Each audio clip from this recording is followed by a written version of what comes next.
எபிரேயர் 11ஆம் அதிகாரம் 8வது வசனத்தை நான் வாசிக்கிறேன். விசுவாசத்தினாலே ஆபிரகாம் தான் சுதந்திரமாக பெறப்போகிற இடத்திற்கு போகும்படி அழைக்கப்பட்ட போது கீழ்ப்படிந்து தான் போகும் இடம் இன்னதென்று அறியாமல் புறப்பட்டு போனான்.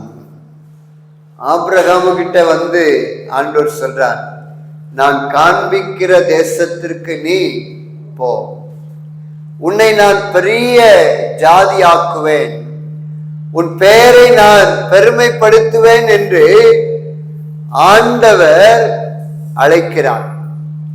இந்த வார்த்தைக்கு ஆபிரகாம் அப்படியே கீழ்ப்படுகிறார். ஆண்டவர் சொல்றார், நான் காண்பிக்கிற தேசத்திற்கு நீ புறப்பட்டு போ. அதுதான் இங்க வேதம் சொல்லுகிறது. எங்க போகணும் அப்படின்னு அவருக்கு தெரியாம போனாராம்.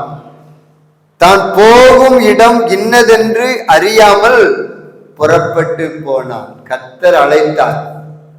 ஆபிரகாமுடைய சந்ததி குறித்து, ஆபிரகாமுடைய வரலாறை குறித்து நாம் அறிந்து கொள்ள வேண்டும் என்றால், ஆபிரகாம் ஒரு விக்கிரக ஆராதனை செய்கிற ஒரு குடும்பத்தில் இருந்து வந்தவர். அவருடைய தகப்பனாருடைய வேலை என்ன அப்படின்னா, சிலைகளை செய்து கோவில்களுக்கு கொடுக்கிற ஒரு தொழிலை செய்தவர். விக்கிரக ஆராதனை செய்கிற ஒரு குடும்பத்தில் இருந்து ஆபிரகாம ஆண்டவர் வேறு பிரித்து எடுக்கிறார். ஆபிரகாமே, நீ எல்லாவற்றையும் விட்டுவிட்டு நான் காண்பிக்கிற தேசத்திற்கு போ. உடனே அவர் கீழ்ப்படிந்து, எங்க போறோம் அப்படின்னு தெரியாது, ஆண்டவர் போக சொல்லியிருக்கிறார், அதனால நான் போகிறேன் அப்படின்னு ஆண்டவருடைய வார்த்தைக்கு கீழ்ப்படிந்து அவர் போகிறார். அடுத்தது பாத்தீங்க அப்படின்னா 9வது வசனத்துல, விசுவாசத்தினாலே அவன் வாக்குத்தத்தம் பண்ணப்பட்ட தேசத்துல பரதேசியை போல சஞ்சரித்து அந்த வாக்குத்தத்தத்திற்கு உடன் சுதந்திரராகிய ஈசாக்கோடும் யாக்கோபோடும் கூடாரங்களில் குடியிருந்தான். ஆபிரகாமை குறித்து வேதம் சொல்லுகிறது, ஆபிரகாம் செல்வ சீமான். ஆபிரகாமுக்கு திரளான ஆடு மாடுகள் எல்லா வசதி வாய்ப்பும் இருந்தது. ஆனா அவரை குறித்து வேத வசனம் சொல்லுகிறது, அவர் கூடாரத்துல குடியிருந்தார். பெரிய செல்வ சீமான். ஆண்டவருடைய வார்த்தைக்கு கீழ்ப்படிந்து புறப்பட்டு வந்தபடினாலே கர்த்தர் ஆபிரகாமை அளவில்லாமல் ஆசீர்வதித்து உயர்த்தினார். ஆனாலும் அவர் ஒரு கூடாரத்துல குடியிருக்கிறார். ஈசாக்கோடும் யாக்கோபோடும் ஒரு கூடாரத்துல குடியிருக்கிறார். யாக்கோபு பேரன், ஈசாக்கு மகன். இவர்கள் எல்லாரும் கூடாரத்துல குடியிருந்தார்கள். அவர்கள் சொல்லுகிற ஒரு வார்த்தை என்ன அப்படின்னா, அந்த வாக்குத்தத்தத்திற்கு உடன் சுதந்திரராகிய ஈசாக்கோடும் யாக்கோவோடும் கூடாரங்களில் குடியிருந்தார்கள். அந்த ஆபிரகாம் சொன்ன வார்த்தை என்னன்னா, பரதேசியை போல் அவர் சஞ்சரிக்கிறார். ஆபிரகாம் பெரிய செல்வ சீமான். ஆனா ஒரு பரதேசியை போல ஒரு கூடாரத்திலே அவர் தங்கியிருக்கிறார். ஒரு சாதாரண ஒரு வாழ்க்கை வாழ்வதற்கு அவர் தன்னையும் தன்னுடைய குடும்பத்தையும் தன்னுடைய பிள்ளைகளையும் தன்னுடைய பேர பிள்ளைகளையும் அதற்கு அர்ப்பணித்திருந்தார்.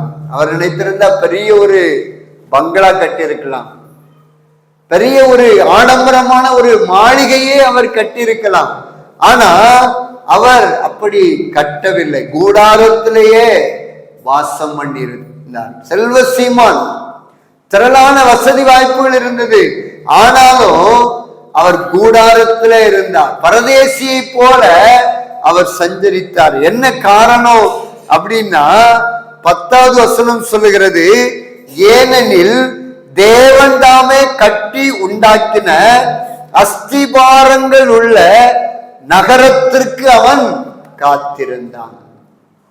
இந்த பூமிக்குரிய காரியங்களுக்காக, பூமிக்குரிய கூடாரத்திற்காக அவர் வாழவில்லை.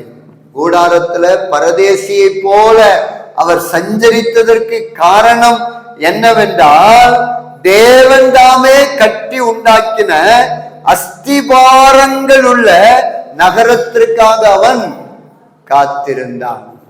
இயேசு கிறிஸ்து அவர் இந்த பூமியை விட்டு போகிறதுக்கு முன்னாடி என்ன சொன்னார் அப்படின்னா, உங்களுக்காக ஒரு ஸ்தலத்தை நான் ஆயத்தம் பண்ண போகிறேன், உங்களுக்காக பரலோகத்துல ஒரு ஸ்தலத்தை நான் ஆயத்தம் பண்ண போகிறேன் என்று சொல்லிவிட்டு போனார். இந்த ஆபிரகாம் எதற்காக காத்திருந்தார் என்றால், தேவனாலே கட்டப்பட்டு கொண்டிருக்கிற அந்த நகரத்திற்காக அவன் காத்திருந்தான். இன்னைக்கு நாமளும் எதற்காக காத்திருக்கிறோம்? எனக்காக என் ஆண்டவர் ஒரு வீட்டை கட்டி கொண்டிருக்கிறார். அது எப்படிப்பட்ட வீடு அப்படின்னா, தங்கத்திலேயே கட்டுறார். காம்பவுண்டு செவரெல்லாம் 12 வகையான ரத்தின கற்களினாலே கட்டப்பட்டு கொண்டிருக்கிறது. வீதி எல்லாம் தங்கம், தங்கமயமான ஒரு வீட்டை நமக்காக ஆண்டவர் பரலோகத்துல கட்டி கொண்டிருக்கிறார். அவர் சொல்றார், என் பிதாவுடைய வீட்டிலே அநேக வாசஸ்தலங்கள் உண்டு, இல்லாதிருந்தா நான் உங்களுக்கு சொல்லியிருப்பேன், ஆனாலும் நான் போய் உங்களுக்காக ஒரு ஸ்தலத்தை ஆயத்தம் பண்ண போகிறேன். ஸ்தலத்தை ஆயத்தம் பண்ணின பிற்பாடு நான் மறுபடியும் வந்து உங்களை நான் அழைத்து செல்லுவேன். இப்ப ஏசப்பா நமக்காக ஒவ்வொருத்தர் பேர்லயும் ஒவ்வொரு வீட்டை கட்டிக்கிட்டு இருக்கிறார். இளையராஜா எனக்காக ஒரு வீட்டை கட்டிக்கிட்டு இருக்கிறார். விமலாம்மா உங்களுக்காக ஒரு வீட்டை கட்டிக்கிட்டு இருக்கிறார். உங்க ஒவ்வொருத்தருக்காக ஆண்டவர் என்ன பண்ணிக்கிட்டு இருக்கிறார்னா, ஒவ்வொருத்தர் பேர்ல ஆண்டவர் ஒரு வீட்டை கட்டிக்கிட்டு இருக்கிறார். அந்த வீட்டுக்குள்ள போவதற்காக நாம் ஆபிரகாமை போல காத்திருக்க வேண்டும். ஆபிரகாம் காத்திருந்தார். அவர் அந்த வீட்டுக்காக காத்திருந்ததினாலதான் இந்த பூமியில அவர் எளிமையான ஒரு வாழ்க்கையை வாழ முடிந்தது. இன்னைக்கு யார் யாரெல்லாம் பரலோகத்துல ஆண்டவர் எனக்காக ஒரு வீட்டை கட்டிக்கிட்டு இருக்கிறார், அந்த வீட்டுக்குள்ள நான் போக போறேன் அப்படின்னு காத்திருக்கிறார்களோ, அவர்களுடைய வாழ்க்கையில தானாகவே எளிமையான ஒரு வாழ்க்கை வந்துடும். பூமியிலே நிறைய சேர்த்து வைக்கணும், பூமியிலே நிறைய பில்டிங் கட்டணும் அப்படின்னு நினைக்கிறவங்க பரலோகத்திற்காக காத்திருக்கிற அந்த சிந்தனை அவர்களுக்குள்ள இல்ல. அதனாலதான் இந்த பூமியிலேயே எல்லாத்தையும் சேர்த்துடணும், எல்லாத்தையுமே உண்டாக்கிடணும் அப்படின்னு ஓடுறாங்க. ஆனா ஆபிரகாம் என்ன பண்ணார் அப்படின்னா, ஆண்டவர் வாக்குத்தத்தம் பண்ணினார். ஆண்டவர் வாக்குத்தத்தம் பண்ணின அந்த தேசத்திற்குள்ள நான் போக வேண்டும், அந்த நகரத்திற்குள்ள போக வேண்டும் என்று அவர் கடைசி வரைக்கும் கூடாரத்திலேயே வாழ்ந்துட்டு போயிட்டார். இன்னைக்கு கர்த்தருடைய பிள்ளைகளாகிய நான் பரலோகத்திற்கு போகணும் அப்படிங்கிற அந்த சிந்தனையோடு கூட இந்த பூமியில நம்ம வாழணும். அப்பதான் நம்ம எளிமையா வாழ முடியும். இன்னைக்கு பூமியிலே நிறைய சேர்க்கணும் அப்படின்னா பண ஆசை வந்துடும். பண ஆசை எல்லா தீமைக்கும் வேறாயிருக்கிறது. பணம் எல்லாத்துக்குமே அவசியம்தான்.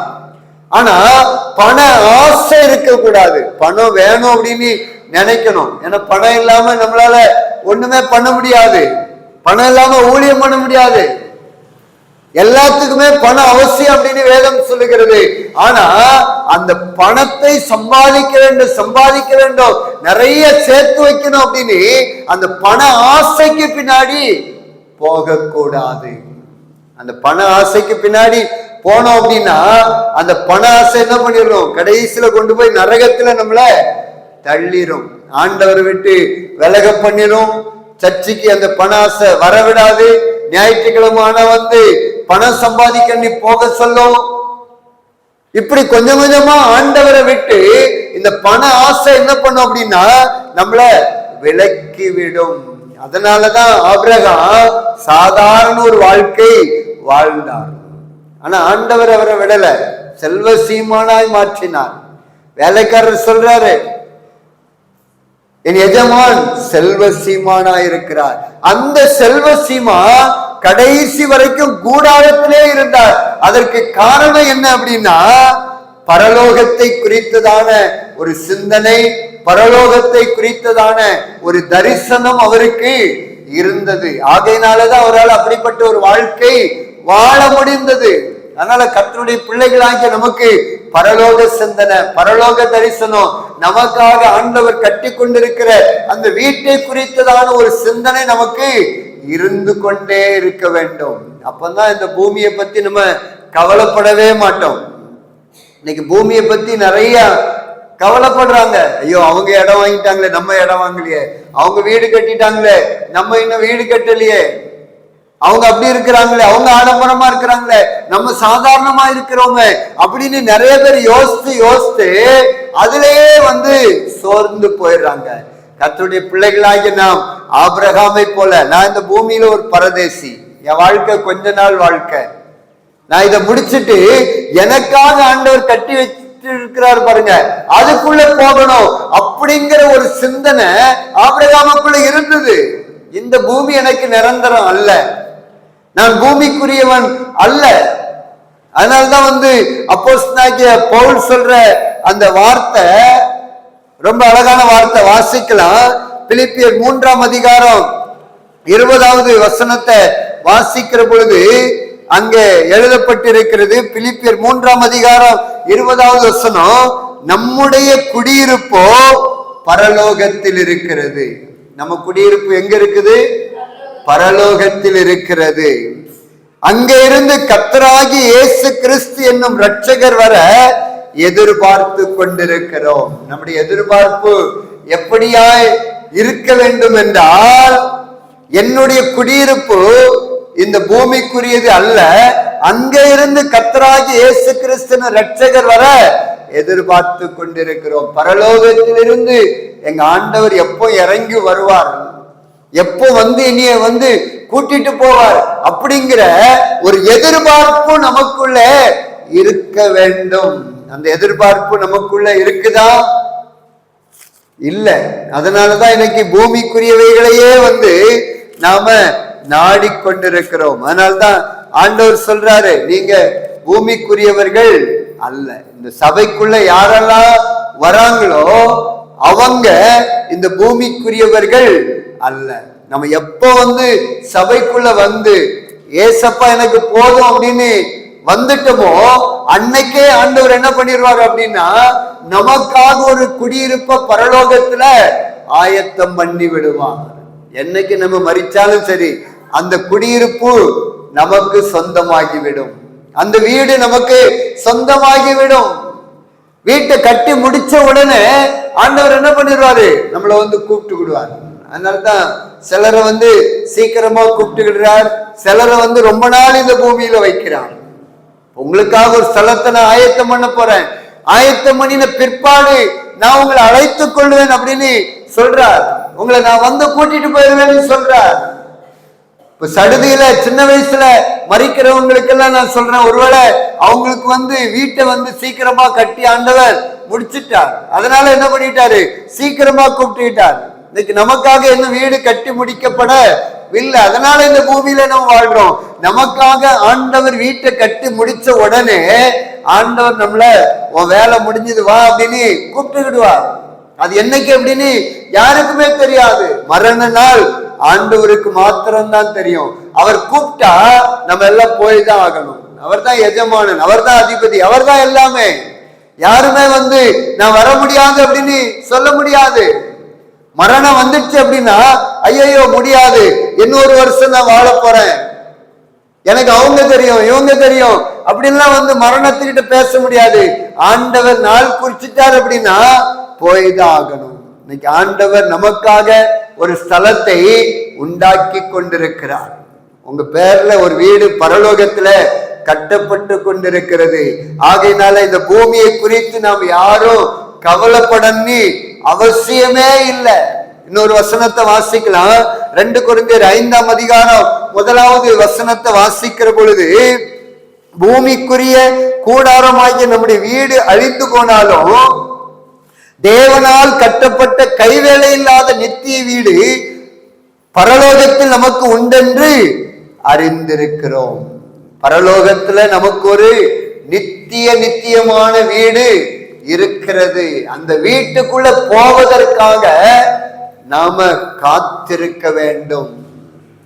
ஆபிரகாம் காத்திருந்தார்.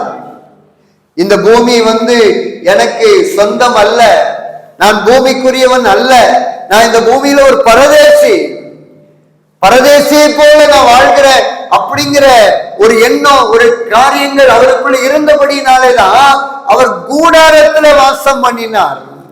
ஏன்னா எப்போ ஆண்டவர் கூப்பிட்டுக்கிடுவாரு, எப்போ எடுத்துக்கொள்ளுவார், எப்போ எனக்காக ஆண்டவர் உண்டாக்கி வைத்திருக்கிற அந்த இடத்துக்குள்ள போவேன் அப்படின்னு தெரியாது.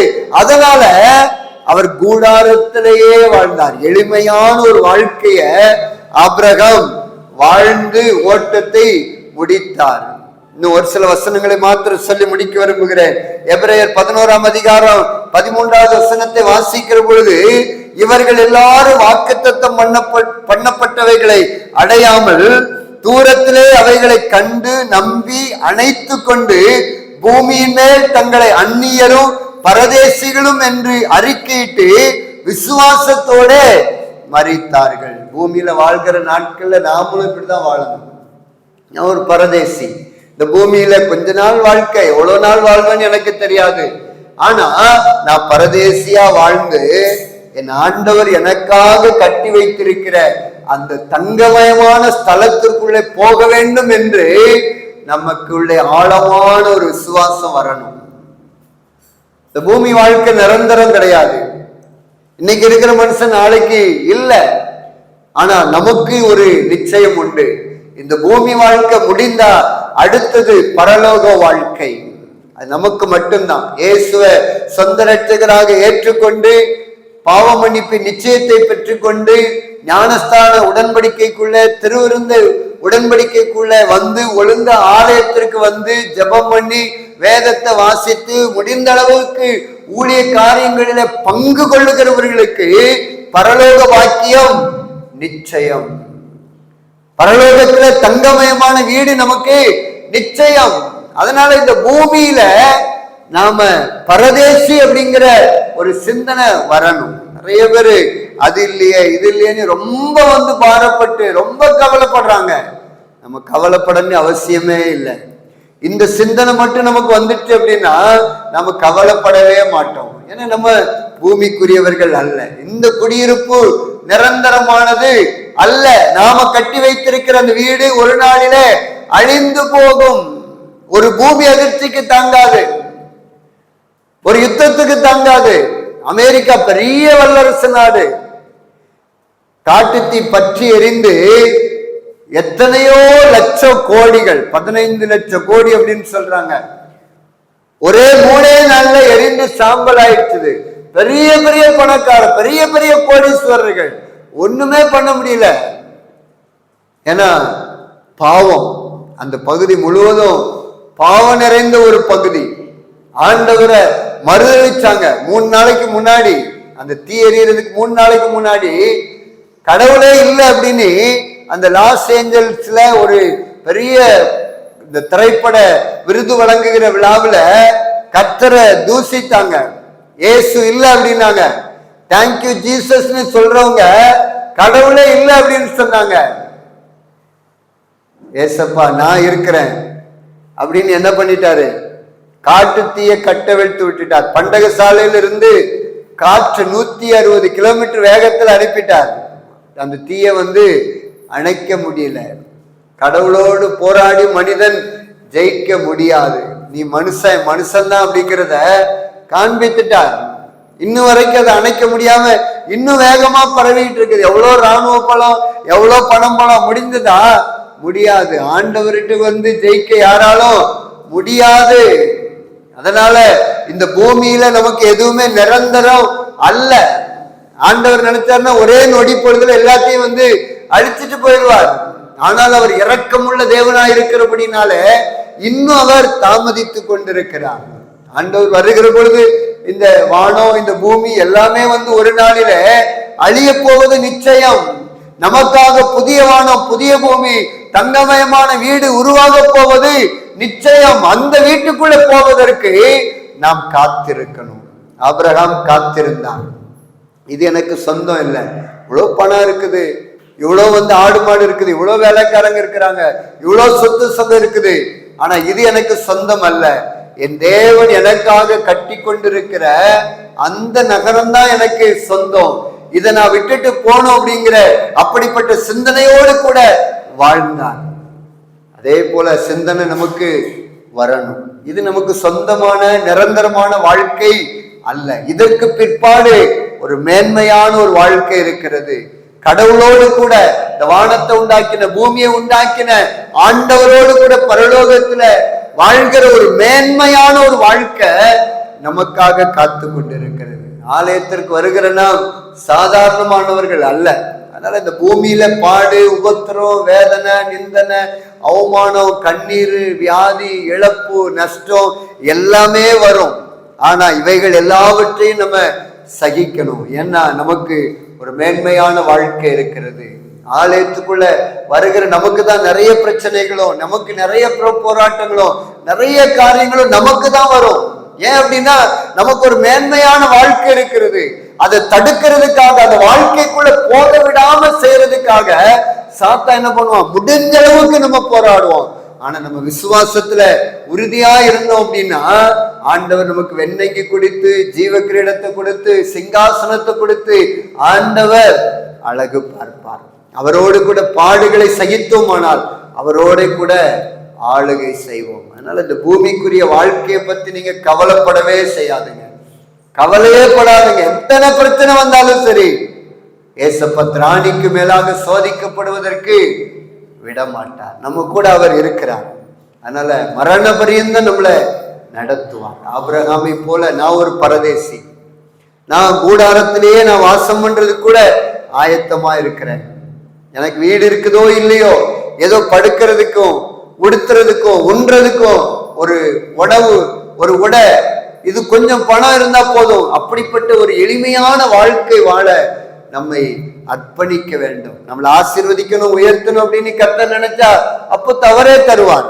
அதுக்காக நம்ம பணம் பணம் பணம் பணத்துக்கு பின்னாடி, சம்பாத்தியத்துக்கு பின்னாடி ஓடக்கூடாது. முதல்ல தேவனுடைய ராஜ்யத்திற்கு நம்மளை அர்ப்பணித்து ஆண்டவருடைய வார்த்தைக்கு ஆபிரகாமை போல கீழ்ப்படிவோம் என்றால் நிச்சயமாக நம்மையும் தேவன் செல்வ சீமானாய் மாற்ற, நம்ம குடும்பத்தையும் செல்வ சீமான்களாய் மாற்றுவதற்கு ஆண்டவரால முடியும். அவரால முடியாதது எதுவுமே இல்லை. நம்ம இருதயத்துல ஒரு தாழ்மை, நம்ம வாழ்க்கையில ஒரு தாழ்மை, நம்ம குடும்ப வாழ்க்கையில ஒரு எளிமை, இப்படி எல்லாவற்றையும் நம்முடைய வாழ்க்கையில நாம் நடைமுறைக்கு கொண்டு வருவோம் என்றால் நிச்சயமாகவே தேவன் நம்மை ஆசீர்வதித்து உயர்த்துவார். ஆபிரகாம் காத்திருந்தது போல நம்ம நிலையான நகரத்திற்காக, தங்கமயமான வீட்டிற்காக காத்திருக்கிற அந்த சிந்தனை நமக்குள்ள வரணும் அப்படின்னு ஆண்டவர் விரும்புகிறார். நம்ம எல்லாரும் அப்படி நம்ம எழுந்து நிற்கலாமா?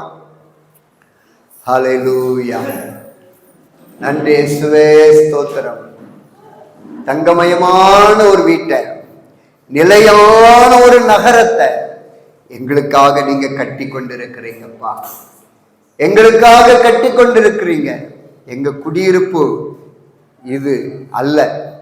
ஆபிரகாமை போல நிலையான ஒரு நகரத்திற்காக நாங்க காத்திருக்கிற பிள்ளைகளாக வாழ்வதற்கு எங்களுக்கு கிருபை தாங்க. ஆபிரகாம், நான் ஒரு பரதேசி, இந்த பூமி எனக்கு நிரந்தரமானது அல்ல அப்படிங்கிற அந்த சிந்தனையோடு கூட வாழ்ந்து ஓட்டத்தை முடித்தார். அதே போல நாங்களும் இந்த பூமியில ஒரு பரதேசி அப்பா, நாங்க பரதேசி என்று நினைத்து வாழ, இது எங்களுக்கு சொந்தமானது அல்ல. ஒரு நாள்ல இதெல்லாம் விட்டுட்டு தான் போனோம். உறவுகளை, சொத்துக்களை, பணத்தை எல்லாத்தையுமே விட்டுட்டு தான் போனோம் அப்படிங்கிற அந்த உணர்வை கர்த்தர் எங்களுக்கு இந்த நாள்ல நீங்க கொடுங்கப்பா. அந்த உணர்வு எங்களுக்கு வரட்டும், அந்த உணர்வு எங்களுக்கு வரட்டும். இந்த பூமி எங்களுக்குரியது அல்ல அப்படிங்கிற அந்த சிந்தனை எங்களுக்குள்ள வரட்டும். எங்களுக்காக ஒரு ஸ்தலத்தை நீங்க ஆயத்தம் பண்ணி கொண்டிருக்கிறீங்கப்பா. ஒரு நாள்ல நீங்க வருவீங்க. அப்படியே நாங்கள் எடுத்துக்கொள்ளப்படுவதற்கு ஆண்டவரே எங்களை தகுதிப்படுத்துங்க. அதற்கு பரிசுத்தத்தை தாங்க, உண்மையை தாங்க, உத்தமத்தாங்க, உமக்காக வாழ்கிற அந்த வாழ்க்கை எங்களுக்கு தாங்க ஆண்டவரே. பரலோகந்தா என் பேச்சு, பரிசுத்தந்தா என் மூச்சு. பரலோகந்தா என் பேச்சு, பரிசுத்தந்தா என் மூச்சு.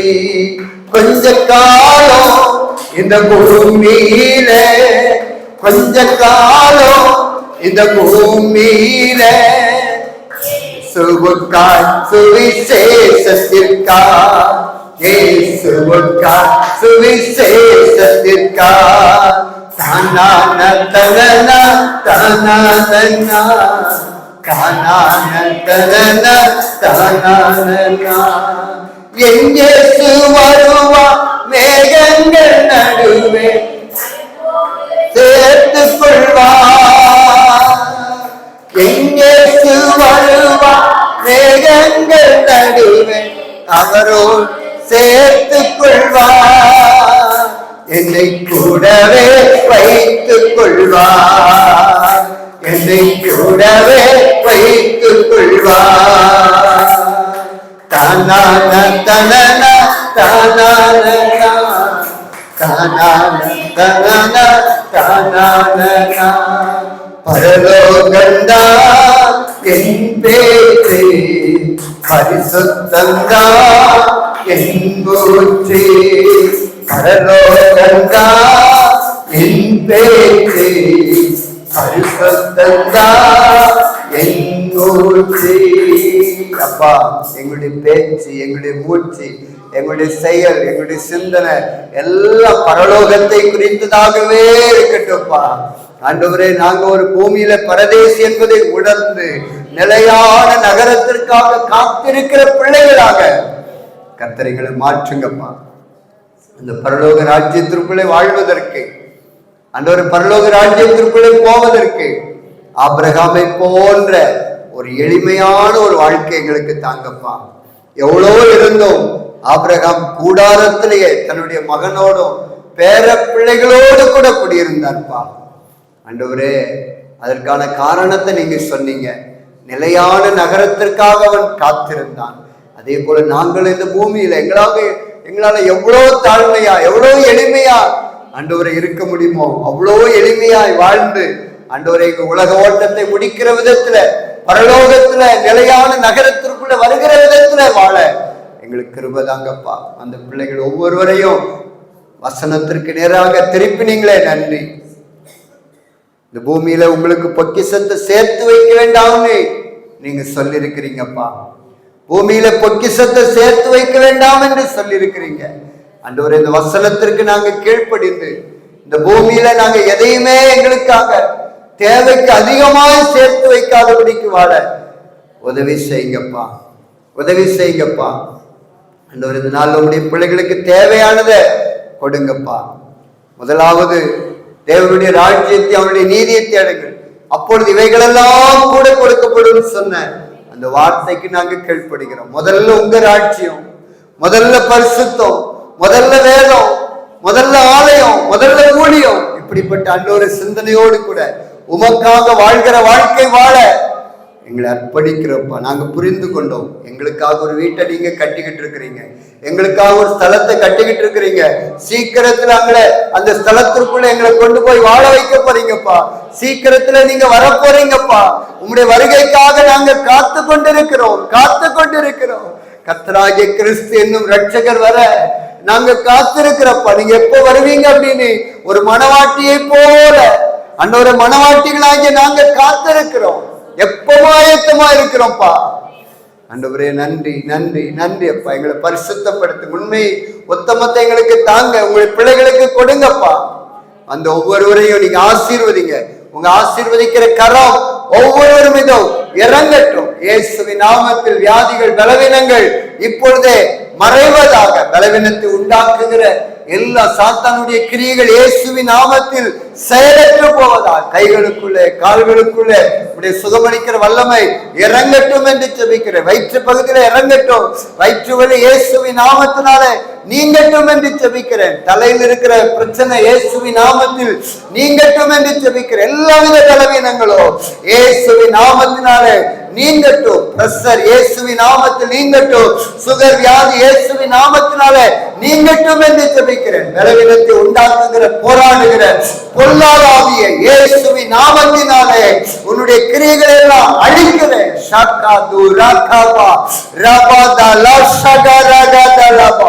தேவையோடு வந்திருக்கிற பிள்ளைகளுடைய தேவைகள் இயேசுவின் நாமத்தில் சந்திக்கப்படுவதாக. ஆண்டவரே உமக்கு நன்றி நன்றி நன்றி அப்பா. கர்த்தர் சொல்ற, நான் உனக்கு முன்னாடி போவேன், கோணலானவைகளை செவையாக்குவேன் கர்த்தர் சொல்றார். இதுவரைக்கும் தோல்வி, இதுவரைக்கும் நஷ்டத்தை கண்ட உங்களுக்கு கர்த்தர் சொல்லுகிறார், இனி உங்க வாழ்க்கை மாறப்போகிறது. நீங்க இழந்து போனதை கர்த்தர் இனி உங்களுக்கு திரும்ப தருவேன் சொல்றார். காரணம் என்ன அப்படின்னா, அவர் முன்னே செல்ல போகிறார். இதுவரைக்கும் தோற்ற நீங்கள் எதை செய்தாலும் சரி, அதில் ஒரு வெற்றியை கர்த்தர் கொடுப்பது சொல்றார். காரணம், கர்த்தர் உங்களுக்கு முன்பாக போவேன் என்று வாக்கு பண்ணுகிறார். ராதாலா சக்கரமானகவா ரிபதலா சகதலகவோ ரிகதலா சகவா. யோர்தானை போன்ற தடைகள் மாறுகிறது. எரிகோவை போன்ற தடைகளை கர்த்தர் மாற்றிக் கொண்டிருக்கிறார். செங்கடலை போன்றதான எல்லாவித தடைகளையும் கர்த்தர் மாற்றிக் கொண்டிருக்கிறார். ரபதலா சகதலகவா. ஆசீர்வாதத்தை சுதந்திரிக்க கூடாத ஒடுக்கியிருந்த எல்லா தடைகளை கர்த்தர் மாற்றிக் கொண்டிருக்கிறார். உங்களுக்கு முன்பாக கர்த்தர் போய் கொண்டிருக்கிறார். கோணலானவைகள் செவையாகிக் கொண்டிருக்கிறது. எரிகோ கோட்டைகள் தகர்ந்து கொண்டிருக்கிறது. ஆசீர்வாதத்தை சுதந்திரிக்க போகிறீர்கள். கானானை சுதந்திரிக்க போகிறீர்கள்.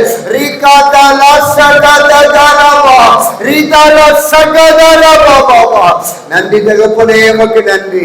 நன்றி அப்பா, நன்றி அப்பா, நன்றி அப்பா, நன்றி அப்பா, நன்றி தகப்பனே. வந்த ஒவ்வொரு பிள்ளைகளையும் ஆண்டவரே நீங்க தொடுங்கப்பா, நீங்க தொடுங்கப்பா. இழந்து போனதை திரும்ப கொடுங்கப்பா, இழந்து போனதை திரும்ப கொடுங்கப்பா, இழந்து போனதை திரும்ப கொடுங்க, திரும்ப கொடுங்க, திரும்ப கொடுத்து ஒவ்வொருவரையும் கர்த்தர் ஆசீர்வதிப்பீராக. இழந்து போன சமாதானத்தை திரும்ப கொடுங்க, இழந்து போன ஆசீர்வாதங்களை திரும்ப கொடுங்க, இழந்து போன எல்லாவற்றையும் இரட்டிப்பாக உங்களுடைய பிள்ளைகளுக்கு கட்டளையிடுவீராக. தகப்பனே, நீங்க உங்களுடைய பிள்ளைகளுக்கு எல்லாவற்றையும் திரும்ப கொடுத்து மேன்மைப்படுத்துங்க, மேன்மைப்படுத்துங்க. எங்க தேவன், நீங்க ஒரு நாள் எங்களை கைவிட மாட்டீங்க. எங்க ஆண்டவர் ஒரு நாள் எங்களை நீங்க வெட்கப்பட்டு தலை குனிந்து நிற்பதற்கு அனுமதி கொடுக்க மாட்டீங்கப்பா. நீங்க அற்புதமா எங்களை நடத்துகிற தேவன். உங்களுடைய பிள்ளைகளை நீங்க நடத்துங்கப்பா, தொடர்ந்து நடத்தும். இந்த வாரம் முழுவதும் உங்க பிள்ளைகளோடு கூட இருங்க, கூட இருங்க, ஆசீர்வதிங்க. குடும்பத்தில் இருக்கிற ஒவ்வொருவரையும் ஆசீர்வதியும். ஆண்டவர், இன்னும் வெளியே நிறைய மக்கள் இந்த சத்தியத்தை அறியாம இருக்கிறாங்கப்பா. அப்பா, பரலோக வாஞ்சை அவர்களுக்குள்ள வரட்டும். தங்கமயமான வீட்டுக்குள்ள நாங்க மட்டும் போனா போதாது, எங்க கிராமமே போகணும், இந்த கிராமமே உள்ள வரணும்.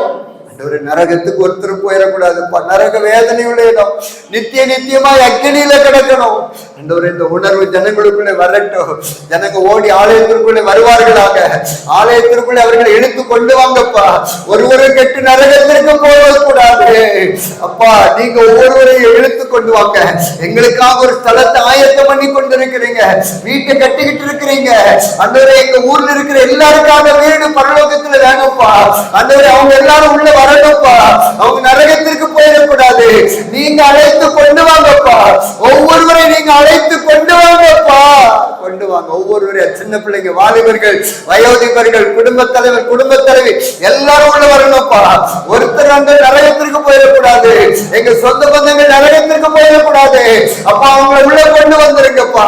பரலோக வாழ்க்கையை அவங்களுக்கு கொடுங்க ஆண்டவரே. நாங்க மட்டும் போனா போதாது, எங்க கிராமமே வரணுமே. எங்க ஆலயத்தை சுற்றிலும் இருக்கிற எல்லா மக்களும் வரணுமே. எல்லாரையும் நீங்க பேசி உள்ள அழைத்து கொண்டு வாங்கப்பா, கொண்டு வாங்க ஆண்டவர். எல்லாருக்காக நீங்க ரத்தம் செஞ்சிருக்கிறீங்கப்பா. எல்லாருக்காக நீங்க உயிரையே கொடுத்து பரலோகத்தை சம்பாதித்திருக்கிறீங்கப்பா. இந்த உணர்வு, இந்த சத்தியம் ஒவ்வொருவருக்குள்ள கடந்து செல்லட்டும், கடந்து செல்லட்டும்ப்பா. ஜீவன் கொடுத்த தேவன் எல்லாரும் எடுத்து உள்ள கொண்டு வாங்க. நீங்க அப்படி செய்ய போறதற்காக நன்றி. ஒவ்வொரு வாரமும் எங்களுக்கு புதிய புதிய குடும்பம் வேணும்ப்பா. ஒவ்வொரு வாரமும் ஆலயத்திற்குள்ள ஆண்டவரே ஆத்துமாக்கள் வரணும்ப்பா. அதை எங்க கண்கள் பார்க்கணும். அப்படிப்பட்டதான ஒரு ரட்சிப்பை, அப்படிப்பட்டதான ஒரு எழுப்புதலை கர்த்தர் வருகிற நாட்களிலே நீங்க செய்ய வேண்டும் என்று ஜெபிக்கிறப்பா. நீங்க அப்படி செய்கிறதற்காக நன்றி.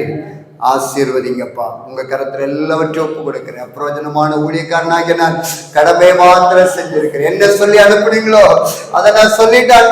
இந்த வசனங்கள் எல்லாம் 30, 60, 100 பலன் தரட்டுப்பா. ஆபிரகாமை போல நிலையான நகரத்திற்காக காத்திருக்கிறவர்களாக எங்கள் ஒவ்வொருவரையும் கர்த்தர் ஆசீர்வதி. துதி கன மகிமை எல்லாம் ஒருவருக்கு மாத்திரம் செலுத்துகிறோம். இயேசு கிறிஸ்துவின் நாமத்தில் ஜெபிக்கிறோம் நல்ல பிதாவே. ஆமென்.